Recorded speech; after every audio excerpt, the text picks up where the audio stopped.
মধ্যরাতে ঘোড়া জবাই করে মাংস বিক্রির অভিযোগ উঠেছে শেরপুরের জিনাইগাতির একটি চক্রের বিরুদ্ধে। বৃহস্পতিবার রাত ১২টার দিকে উপজেলার নলকোড়া ইউনিয়নের পশ্চিম ভালুকা এলাকার ফরহাদের বাড়ির পেছনে ফুলহাড়ি নামের স্থানে এই ঘটনা ঘটে। স্থানীয়রা বলেন, একটি চক্র দীর্ঘদিন ধরে ঘোড়া জবাই করে মাংস বিক্রির সঙ্গে জড়িত। বৃহস্পতিবার রাতেও কয়েকজন স্থানীয় বাসিন্দা সেখানে ৩টি জবাই করা ঘোড়ার মাংস কাটতে দেখেন। এ সময় সেখানে আরও ৩টি ঘোড়া বাঁধা অবস্থায় ছিল। পুলিশ সেখান থেকে ঘোড়ার মাংসের নমুনা সহ প্রয়োজনীয় আলামত সংগ্রহ করে। বাকি মাংস মাটি চাপা দেওয়া হয়েছে বলেও জানায় তারা।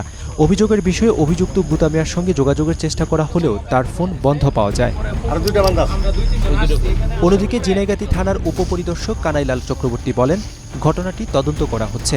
ঘোড়া জবাই ও মাংস বিক্রির সঙ্গে কারা জড়িত তা শনাক্ত করে আইনগত ব্যবস্থা নেওয়ার চেষ্টা চলছে।